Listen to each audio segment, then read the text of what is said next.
Hello, I'm Dr. Brian Nichols with Balanced Baby, and today I'll be going over the infant cues and reflexes, understanding how our infants communicate with us. We should really be tuning into our baby, and we become the experts on how our babies communicate. It can allow us to respect the state the baby's in. If a baby's in a quiet, alert state, it's optimal for massage. Some responses are reflexive, meaning that if your baby moves a certain way or if you move them a certain way, they will have a specific response that's normal. And we know what cues a baby may use to help us engage. So there's specifically 6 states we think about with massage. Deep sleep, like the baby and their parent are here. Light sleep, drowsy state, quiet and alert, active alert, and crying, or what can be more nicely thought of as rebooting or resetting. So the optimal massage states are a light sleep, drowsy, and quiet and alert. The infant here to the right is likely quiet and alert. It's tough to tell in a picture, but they look engaged and directed towards us. This infant, however, seems to be rebooting and they're resetting, so we want to avoid massage at this time. The other times are a deep sleep, active alert, which is another state that is engaged but not really willing to engage with us. So if we're thinking about engagement, we're looking for still or smooth movements, a child who's looking at your face, their head is raised, they're likely turning their eyes towards you, they may be smiling, they could be making feeding sounds, cooing, babbling, or even talking to us. Head in line with their body, so they're not to this one side or the other. A bright type of face and eyes, and maybe making even sucking noises. All of those are signs of engagement. Disengagement, however, can be a lot of things, including them turning their head away, being crying or fussy, coughing or choking, their back arching, arms stiff and out, or legs in the same manner, falling asleep or shutting down, meaning that they're kind of either nodding off or they don't seem to be engaging with us, squirming or kicking, pulling away, pale, red, or mottled skin, like after a baby's been crying or rebooting and is distressed, looking away, rapid breathing, being yawning or drowsy, wrinkled forehead or a furrowed brow, frowning, what would be thought of as like dull-looking eyes, their hand to the mouth, meaning being hungry, or having hiccups. Reflexes are normal. Here's a simple list of all the reflexes a baby has. Rooting, which helps the baby search for the breast. The startle reflex, which is the Moro reflex. When a baby experiences a loud noise or sudden movement, they'll extend everything and pull back.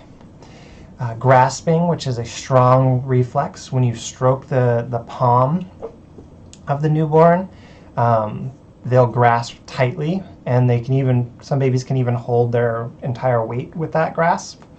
The righting reflex is a survival mechanism that corrects the orientation when it takes it out of a normal upright position, meaning that if a baby's like falling backwards, they want to right themselves.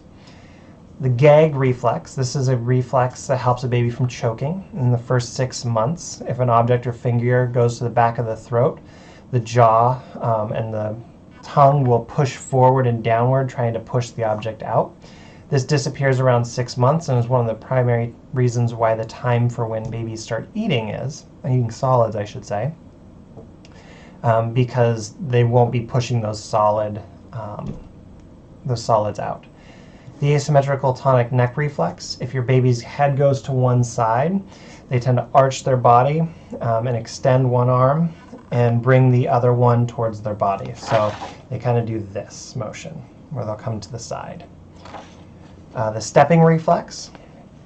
If a baby's held upright and the sole of one foot or the top of their foot presses on a surface, the weight-bearing foot will lift and the other one will lower or move forward as it takes a step, as if walking, which it disappears around 2 months.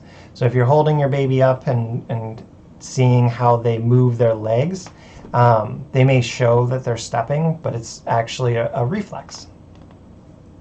Anatomical crawling is when a baby is on their tummy. They'll assume a crawling position with the hips and pelvis up and the knees pulled underneath their belly. This reflex usually will disappear when the legs naturally uncurl and the baby can scoot on their tummy.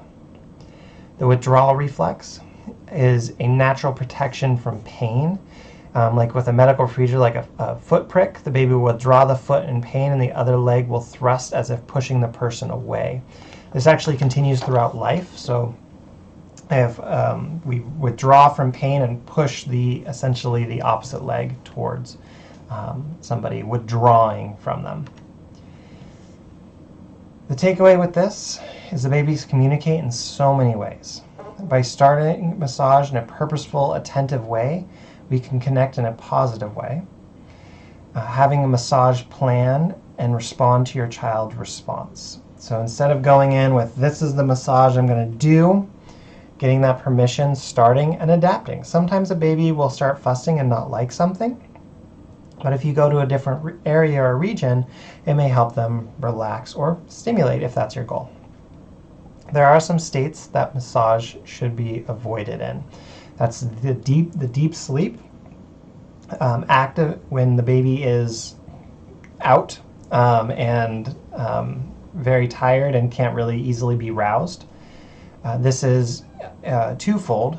We don't want to provide anything that's going to potentially wake our child up, and we don't want to provide massage in that state because the baby can't provide consent in that state, and the baby can't say no. In the active alert phase, we typically avoid massage at that stage because when a baby's actively in alert, they're not going to engage necessarily with you. They want to engage with the outside world and the rest of what's going on instead of just specific to that one person that's providing the massage.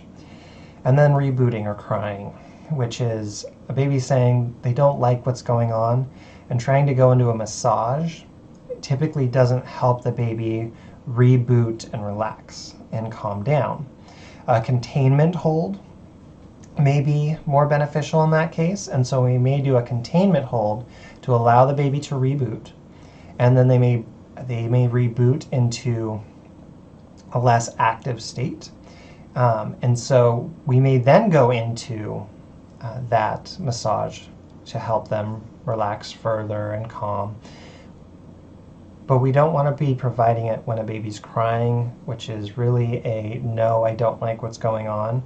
And we don't want to reach for massage in that case, because in that point we are trying to provide touch that is dynamic instead of consistent.